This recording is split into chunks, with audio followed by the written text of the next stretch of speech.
Hey everybody, we're going to do a little kitchen science activity today called rainbow milk. And as a scientist, the first thing you want to do is gather your materials before you get started. So I have done that. I have Q-tips, I have dish soap, I have milk, I have food coloring, and I have a shallow dish. One of the tips that they gave on the video is 2% or whole milk works best.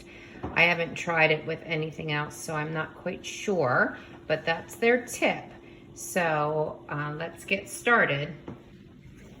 The first thing you're going to want to do is pour a shallow amount of milk in your dish. It doesn't have to be deep at all. Just make sure it covers the bottom of the container. And then you're going to get your food coloring out. It does not matter at all what colors you use. They recommend 3 to 4 drops for each color.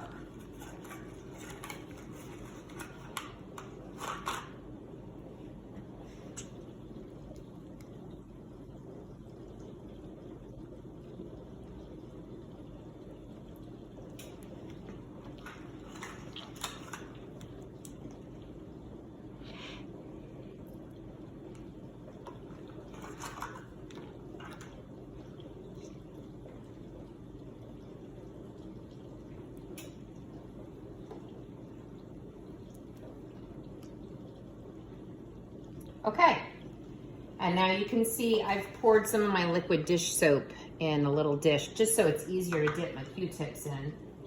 And you're going to go ahead and dip your Q-tip in your dish soap. And now if you take a look at the milk and watch what happens when you touch the colors with the dish soap.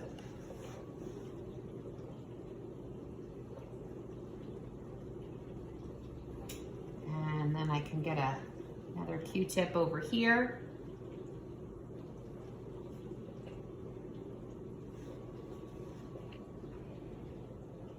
You can keep going with this for a little while. Eventually it will start to get a muddy color as the colors mix a little bit, but it's certainly fun to play with for a while.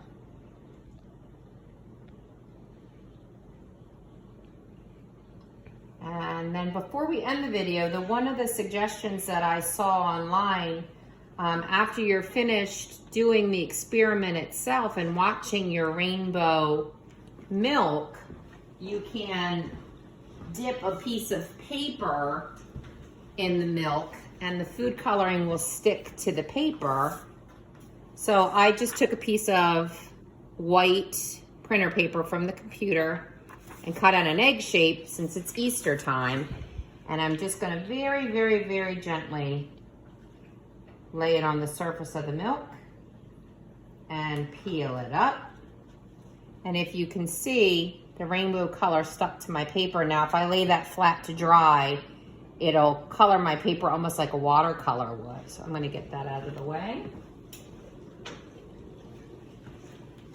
And then you can sit and watch your rainbow milk for a while. It'll keep doing this for a little while until the colors get muddy and the soap and the milk really combine together a lot.